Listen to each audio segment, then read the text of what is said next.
Hello everybody. आज दुनिया भर में ये डिस्कस किया जा रहा है कि शायद इजराइल ने अपनी हद पार कर ली है। रिसेंटली इजराइल ने लेबनान और सीरिया में बॉम्बिंग करते करते रशिया के एक आर्म डिपोट को भी बॉम्ब करके उड़ा डाला। जी हाँ, इजराइल ने रशियन सेटलमेंट पर भी अटैक कर दिया है। Israel bombed N arm depot at the Russian base in Syria. और देखो, ऐसा फर्स्ट टाइम हमें देखने को मिला है कि इजराइल ने रशिया को टारगेट करने की कोशिश की है। और मैंने कल के लेक्चर में ना आपको ये बताया था, हमने ये डिस्कस किया था कि इस वॉर को सिर्फ इजराइल वर्सेस ईरान या इजराइल वर्सेस हिजबुल्लाह देखना गलत है। यहाँ पर और भी कुछ प्लेयर्स हैं और बड़े प्लेयर्स हैं जो कि बैकग्राउंड में एक्ट कर रहे हैं। एक तरफ यूएसए है जो कंटिन्यूअसली इजराइल को सपोर्ट कर रहा है, दूसरी तरफ रशिया एंड चाइना भी है जो कंटिन्यूअसली ईरान को सपोर्ट कर रहा है। तो यहाँ पर ये दो बड़े जाइंट्स भी हैं और हो सकता है, बहुत चांसेस है कि अब यहाँ पर रशिया भी कहीं ना कहीं इस वॉर में उतर सकता है और यहाँ पर एक और फ्रंट खुल सकता है। तो क्या यहाँ पर यूएसए भी आएगा? तो इस तरह की कई सारे यहाँ पर थ्योरीज बन रहे हैं। लेकिन देखो, अभी ये देखना काफी इंटरेस्टिंग होगा कि इस पर्टिकुलर अटैक के बाद में रशिया कैसे रिएक्ट करता है। तो आइए इस लेक्चर में हम समझने की कोशिश करते हैं इन सारे मुद्दों को। But before starting this lecture, I welcome you to Srirams IAS, an institute serving the nation since 1985. And if you have not subscribed this channel so far, do subscribe and press the bell icon for more update regarding world affairs। और दोस्तों, हम काफी अच्छी qualities के, better qualities के लिए आपके लिए लेक्चर्स लेकर आ रहे हैं वर्ल्ड अफेयर से। तो यहाँ पर आपको बहुत कुछ सीखने के लिए है। हम यहाँ पे कंटिन्यूसली ये प्रयास कर रहे हैं कि जो कुछ भी अपडेट्स ऑल ओवर वर्ल्ड में चल रही हैं, इसका जानकारी आप तक पहुंचे।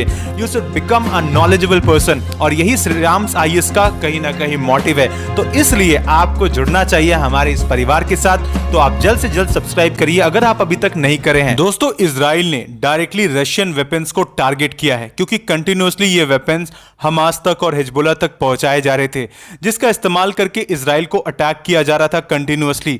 हालांकि देखो, रशिया ने इस अटैक की कड़ी यहां निंदा की है कि जो कुछ भी इजराइल ने किया है ये बहुत गलत है। अब मैं आपको पूरा सिनेरियो समझाता हूं, एक्चुअली यहां इजराइल ने क्यों अटैक किया है और इसके पीछे का बैकग्राउंड जरा समझो। एक्चुअली आज के वक्त में कई सारे रशियन मिलिट्री सेटलमेंट्स है सीरिया में, और इसका रीजन है 2015 का जो कहीं ना कहीं थ्रेट था यूएस का सीरिया में।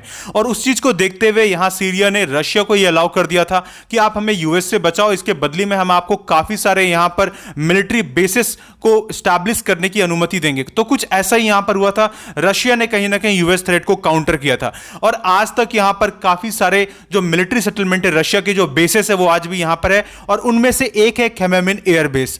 अब यहां पर क्या है कि देखो, इसी के पास में एक यहां पर मिलिट्री डिपोट जैसा है जहां पर वेपन स्टोर करके रखा जाता है काफी सारा। और कई बार क्या है ना कि देखो, ईरान के पास आज के वक्त में ना ज्यादा एक्सेस नहीं है। तो अब क्या बचता है कि यहां पर वो कैसे भी करके अगर वेपन सीरिया तक पहुंचा जाता है तो वहां से लेबनान, हमास तक इजीली वेपन पहुंचाया जा सकता है। और इजराइल ने कंटिन्यूअसली इस चीज का आरोप लगाया है रशिया पे कि देखो, रशिया ना यहां पर खेमेमिन एयर बेस का इस्तेमाल करने दे रहा है ईरान को, जिसका इस्तेमाल करके काफी सारे वेपन्स वगैरह यहां पर आते हैं ईरान से, और फिर वो हमास और हिजबुल्लाह तक जाते हैं, और जिसका अनफॉर्चुनेटली हम पर बहुत बुरा असर पड़ता है।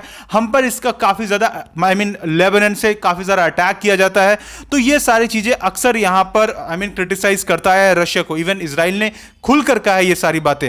अब देखो, यहां पर कई लोग ये कह रहे हैं ना कि यहां पर खेमेमिन एयर बेस को ही उड़ा दिया गया, लेकिन ऐसा नहीं है, राइट? मैं समझाता हूं आपको। नाउ फॉर एग्जांपल, आपको यहां यूक्रेनियन मीडिया दिखेगा, ये यहां पर बढ़ चढ़कर कह रहे हैं नाउ दैट्स हस्पा। मतलब हस्पा का मतलब होता है, देखो, कि सेल्फ कॉन्फिडेंस। क्या बात है! Israel strike tramples on US and Russian red line, while Washington insists that Ukraine needs to respect Putin's red line to avoid escalation.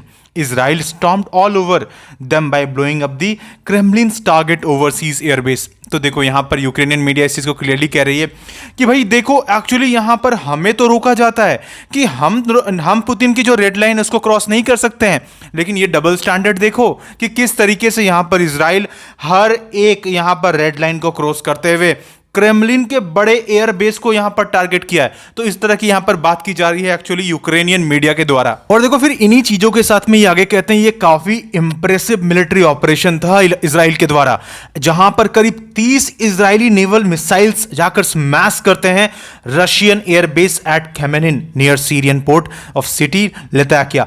तो ये कहीं ना कहीं बढ़ा चढ़ाकर यूक्रेनियन मीडिया के द्वारा भी पेश किया जा रहा है। एक्चुअली ऐसा नहीं है, राइट। बस यहां पर क्या है कि इस पर्टिकुलर एयरबेस के क्लोज में जाकर अटैक हुआ है, एग्जैक्टली इस बेस पर अटैक नहीं किया गया इजराइल के द्वारा। हालांकि देखो यहां सिचुएशन हद से ज्यादा खराब होते जा रहा है कंटिन्यूअसली, और यहां पर देखो कोई भी रुकने को तैयार नहीं है। ऐसा नहीं है कि यहां पर ईरान बहुत ज्यादा समझदारी दिखाने की कोशिश कर रहा है या फिर इजराइल यहां पर रुक रहा है, दोनों में से कोई नहीं रुक रहे हैं। अभी तो यहां इवन आज का ये अपडेट सामने आ रहा है कि आज के जो फ्राइडे के प्रेयर होती है वहां पर, तो फ्राइडे प्रेयर के बाद यहां पर अली खेमनेई जो ईरान के सुप्रीम लीडर है, ये सामने आकर उनके लोगों को, ईरान के लोगों को संबोधित करते हैं और कहते हैं कि देखो अक्टूबर 7 में जो कुछ भी किया है पैलेस्टीनियन लोगों ने, स्पेसिफिकली जो अटैक किया इजराइल पर जाकर, जिस तरह का टेररिस्ट एक्टिविटी वहां पर हुआ था, जितने लोगों को वहां पर मारा गया था, वो बिल्कुल भी सही किया गया था। तो यहां पर कहा गया है कि Palestinians were standing up for themselves, ये खेमेनेई ने कहा है। तो इससे होगा क्या, इससे सिचुएशन बहुत ज्यादा खराब हो जाएगा, इजराइल इसे बहुत ज्यादा सीरियसली लेगा और इसके बाद इजराइल यहां पर गुस्से में आकर हो सकता है ईरान पर एक बहुत बड़ा अटैक कर दे।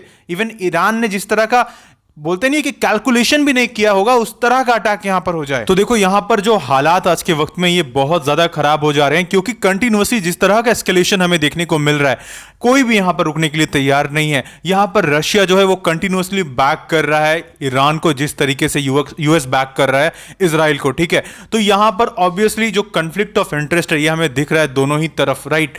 एंड इसका आपको अभी आगे और भी नतीजा दिखेगा। हो सकता है इजराइल कल को यहां पर काफी सारे बेसिस में, रशियन बेसिस में जाकर अटैक करे, यहां पर बॉम्बिंग करे, एयर स्ट्राइक करे, और इसके बाद में रशिया यहां पर डायरेक्ट कॉन्फ्लिक्ट में आ सकता है। बहुत प्रोबेबिलिटी है इसका भी। तो इन फ्यूचर अभी जो भी डेवलपमेंट्स आएंगे यहां से will definitely make video for you guys. तो उसके लिए आपको सपोर्ट करना है हमें, and do subscribe this channel, and at last may God bless you all.